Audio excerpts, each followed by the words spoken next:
You're learning how to be movie stars. All right, that's a coffee. It's a coffee talk. Oh, so we were talking about subjects. It's a coffee talk. It's a coffee talk. And what a coffee talk is where we talk about things. Stuff. Yeah. So the other day, Craig's like, yo, you always have stuff to talk about. And then it just reminded me.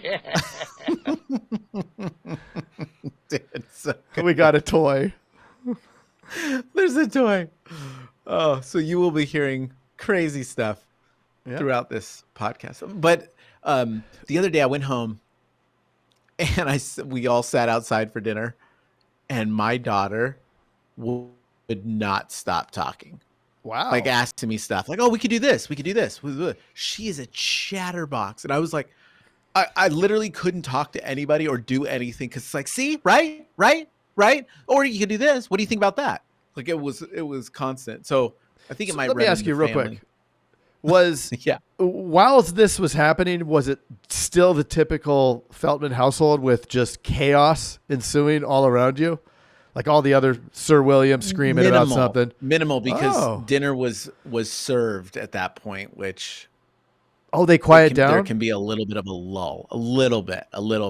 Okay. But she kept, like, even when there would be like a meltdown or something, she was still talking to me and then like asked for my attention, which is a great sales skill, because I literally I was like this the whole time. Like I was trying to answer her, and because she was so on it, she commanded my attention. Wow. And I was stressed out, but like, it was good. Good sales tactic. Let's get her on the phone. You gotta keep them engaged. You gotta keep asking questions so that they have to pay attention. Yeah. And then she would just put me on blast if I wasn't paying attention.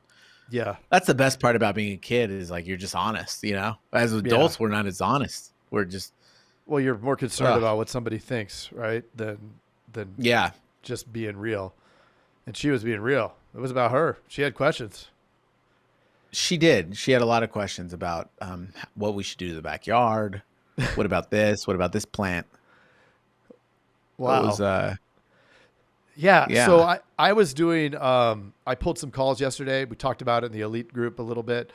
And your point is so valuable in that we need to ask those questions, because the only way we're going to establish that connection with the client in a very brief amount of time so that when we get to the end, we make the offer that they actually want to buy that insurance, that we spent time talking to them, is if there's some connection, right? It can't just be about it being $10 less.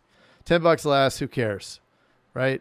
Or even if they say yes, they're not here for long. Right. It is the worst. The worst. Yeah.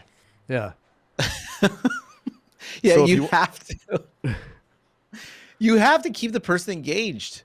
Back to the point of my daughter and to the call, I guess it would be the opposite of the call that you listened to. Yeah. Is that my daughter kept me having to pay attention, where the call that you listened to, from what you explained to me, is it was a lot of talking to the person, but there was no engagement. Therefore, that person tuned out. Yeah. Because here's the thing, is that by the time that you're invested 2 or 3 minutes into the call, that person's going to stick with you because they kind of feel obligated. But dude, if they tune out, you could say the thing that would change their opinion, the thing that would bring them on with you, but they're tuned out. They're not listening at that point. That's why you have to make sure that you're not incredibly boring, right? Because insurance can be. Yeah. But you have to make sure that they're engaged the whole time. And you could do that. Boom! Yell at them halfway through. Who cares? Yeah, it was nuts. It was almost like he was in robot mode. And you know, like I said, they're overloaded. I have them doing more quotes than they probably can handle. But I don't want to, because I have a couple of people out, and I just don't want to kill the pipeline. So I think the quality of the calls has gone down, because I'm not pulling back on the activity. And that's because I don't want to kill. If I look at it from troubleshooting, right, I could either lower the activity so that they can have better calls, so we get instant results right now, or long term, it's okay. we're probably going to fumble some of the ones maybe we would have got.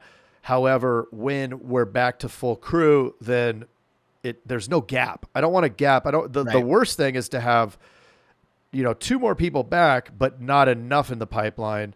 And now it takes a while to ramp it back up. I think that's, if you're going to look at the pros and cons of either side of it, I'd rather have too much right now, not right as, lose some of them that we're going to call back anyway. Because the leads are your equity, right? That's my equity.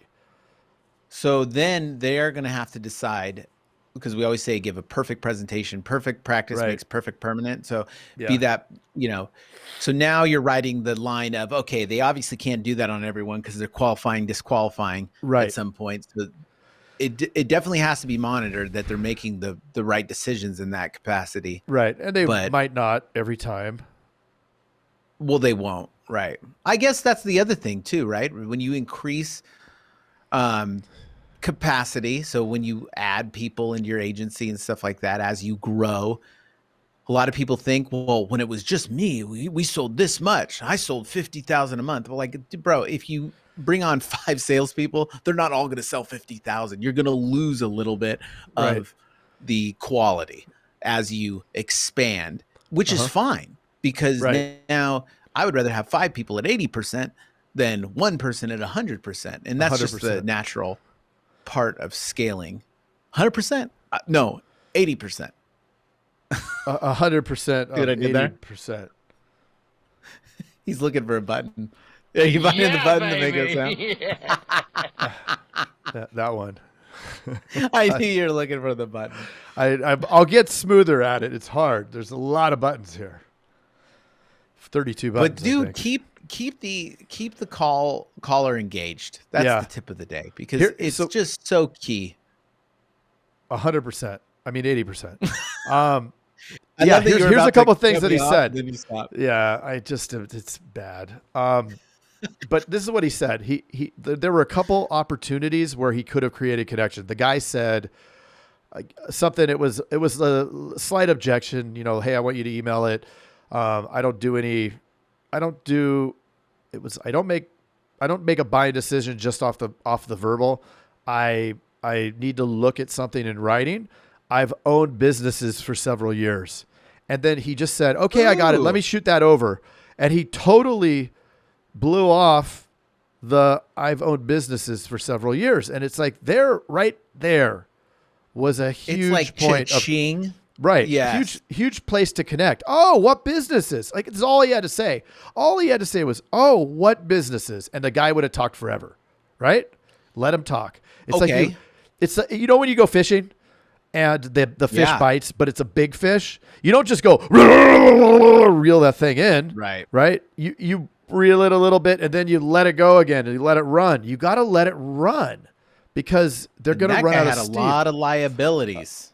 Yeah. A lot. Yeah. Like he could hone in on that. Well, you being a business owner, man, you're really exposed out there. Would you say that guy policy? Would you say that guy was What does that say? Ballin'? Yeah. Ballin'. Ah. It's a little quieter. Work on the volume on that one.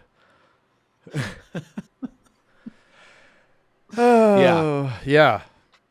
Yeah, and I guess it goes 2 ways, right? Keep the other person engaged, but dude, wake your own self up. Like, listen to those cues and stuff. It can be the most mundane position to be in, but it doesn't have to be. Keep yourself in check. Wake yourself up. Make it interesting. One of, like, we talked about that telemarketer dude that we had in the agency before, and he would just come up with wacky stuff on these calls, and he was laughing, and he would try to get us to laugh. But I mean, dude, it kept the person engaged. He was transferring like 17 people a day, and then he became an agent, and he would just keep people on the phone. I mean, he could get anyone to do what he said because it was fun talking to him. So like anybody would want to talk to him. It's like, yeah, screw it, I'll just do it. Remember the law of attraction. Right. Do you think that you have any of those calls still in the system? I mean, I don't think they ever go away, right? I pulled a few back. It would be phenomenal if we played one of those calls and kind of reviewed it. We'd have to, I guess, beep out the client stuff, but that would be very fun to pull up on an episode and just go through, because that's the difference, right? The difference on a sales call between an order taker robot and a sales killer is that. And that is very difficult to train, because, we coach and we talk to our team, we coach other teams, and sometimes you're sitting there with somebody going, they don't have it. No matter how much you tell them to say these things, they need to say these things this way, and they just don't have it to think on their feet, to listen. The biggest part of that sales call is the listening. Like, he missed the mark on all of the guy lobbed up like 4 or 5 things. And then I did listen to another one.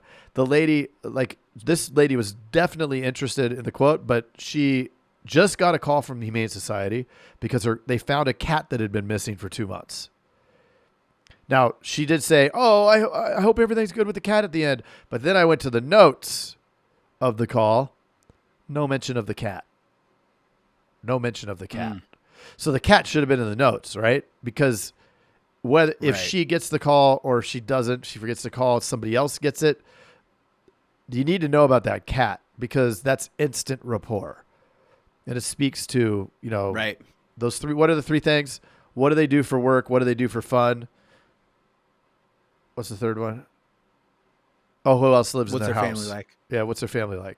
You ask those 3 things on the call. What's their family like? Yeah, what's your family like? You have a crazy family like me? Anything. With those 3 things, if you ask all 3 of those things on the call, you're going to get to something. You're going to get some juicy tidbit that's going to let them run. You got to let the fish run. Right. And I would say that's a goal. That's tough.